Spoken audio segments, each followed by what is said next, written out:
ഛത്തീസ്ഗഡിൽ കന്യാസ്ത്രീകൾക്കെതിരായിട്ട് കടന്നാക്രമണം വന്നു. പമ്പളാനി അപ്പം ചുറ്റി. പമ്പളാനി ഞാൻ പേരുപയോഗിച്ചത് ബോധപൂർവമാണ്. അവസരവാദം ഇത്രയും ശക്തിയായിട്ട് പറയുന്ന വേറൊരാളുമില്ല. അതുകൊണ്ടാണ് പമ്പളാനി പറഞ്ഞു, ഇങ്ങനെയാണെങ്കിൽ ഞങ്ങൾ ആലോചിക്കേണ്ടി വരും. അവസാനം ജാമ്യം കിട്ടി. ജാമ്യം കിട്ടിയപ്പോൾ സ്തുതി ആർക്ക്? കേന്ദ്ര അമിത്ഷാ ഉൾപ്പെടെയുള്ളവർക്ക് സ്തുതി.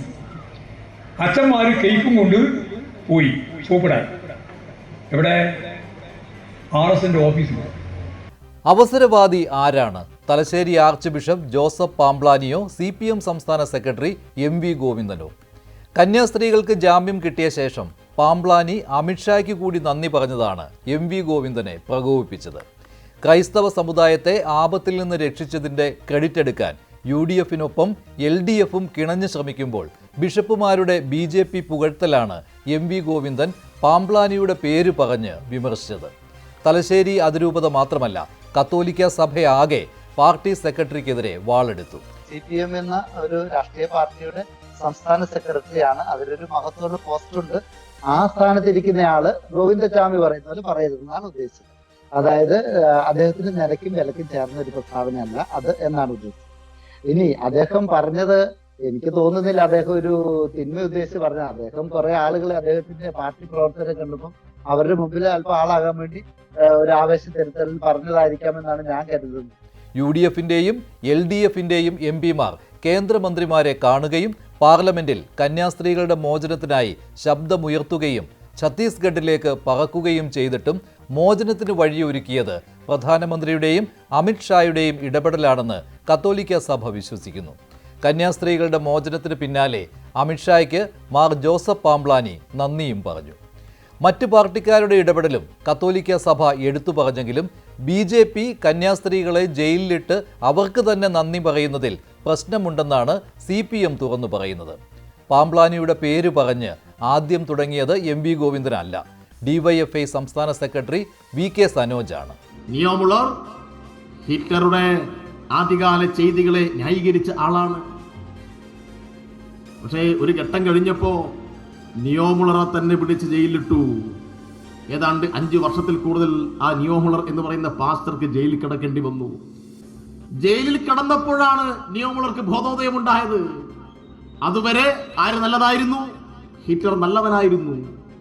ഏതാണ്ട് പാംബ്ലാനി പിതാവെല്ലാം നിയോമുളറുടെ അവസ്ഥയിലേക്ക് വരും എന്ന കാര്യത്തിൽ തർക്കമില്ല. ചില പിതാക്കന്മാർ ഇപ്പോ RSSന് കൊള്ളുത്തുണർത്തുകയാണ്. കേക്കുമായിട്ട് RSSന്റെ ശാഖയിലേക്ക് കടന്നു വരുന്ന ആളുകൾ, കേക്കുമായിട്ട് തിരിച്ച് അങ്ങോട്ട് പള്ളിയുടെ അരമനയിലേക്ക് കടന്നു പോകുന്ന ആളുകൾ പരസ്പരം പരവതാനി വിരിക്കുന്നു, പരസ്പരം ആശ്ലേഷിക്കുന്നു. ആരെയാ ഇവർ പൊട്ടന്മാരാക്കുന്നത്? സനോജ് പറഞ്ഞതിന് കത്തോലിക്ക സഭ മറുപടി പറഞ്ഞില്ല. കുട്ടിത്തരം എന്ന് പറഞ്ഞ് തള്ളിക്കളഞ്ഞു. MV ഗോവിന്ദന് കൊടുത്ത മറുപടിയിൽ ഗോവിന്ദൻ ഗോവിന്ദചാമി ആകരുതെന്ന പരിഹാസവും. അവസരവാദി പാർട്ടി സെക്രട്ടറി. ഇങ്ങോട്ട് സഹായിച്ചവർക്ക് നന്ദി പറയുന്നത് സംസ്കാരമുള്ളവർ ചെയ്യുന്നതാണ്. ആരാണ് ഞങ്ങളെ സഹായിക്കുന്നതെന്ന് ഞങ്ങൾക്കറിയാം. ഒരാളുടെ കേക്കിന് മധുരവും മറ്റൊരാളുടെ കേക്കിന് കയ്പും എന്ന് പറയാൻ കഴിയില്ല. ഇങ്ങനെ പോകുന്ന മറുപടിയിൽ BJPയോടുള്ള മൃദു സമീപനത്തിൽ കത്തോലിക്ക സഭയ്ക്ക് കന്യാസ്ത്രീകളുടെ അറസ്റ്റ് തടസ്സമായിട്ടില്ല എന്ന് വ്യക്തമാണ്. സിറോ മലബാർ സഭയുടെ പൊളിറ്റിക്കൽ അഫയേഴ്സ് കമ്മീഷൻ പാംബ്ലാനിക്ക് ഉറച്ച പിന്തുണ നൽകി നടത്തിയ വാർത്താ സമ്മേളനത്തിൽ കന്യാസ്ത്രീകളുടെ മോചനത്തിന് സഹായിച്ച BJP നേതാക്കളുടെ പേര് പറഞ്ഞാണ് പുകഴ്ത്തൽ. ഇതിൽ പങ്കെടുത്ത വ്യക്തികൾക്ക് അവർക്കൊരു നന്ദി പറയേണ്ടത് തീർച്ചയായിട്ടും സഭയുടെ കടമയാണ്. ഇതിനകത്ത് പക്ഷേ ഏറ്റവും കൂടുതൽ ഫലപ്രദമായിട്ട് ഇടപെട്ടത് ശ്രീ രാജീവ് ചന്ദ്രശേഖറും ഷോൺ ജോർജും ഒക്കെയാണ്. കാരണം അവർക്കാണ് അധികാരപരമായിട്ട് കേന്ദ്ര സർക്കാരിൽ അധികാരമുള്ളത് കൊണ്ട് ഇതിൽ ഇടപെടാൻ സാധിക്കുന്നതും അവർക്കാണ്. അപ്പൊ അങ്ങനെ ഒരു ഇടപെടലുകളൊക്കെ വളരെ ശക്തമായിട്ടും ആത്മാർത്ഥമായിട്ടുള്ള ഇടപെടലുകൾ ഉണ്ടായപ്പോൾ തീർച്ചയായിട്ടും നന്ദി പറയേണ്ട ഒരു ചുമതല സഭയ്ക്കുണ്ട്.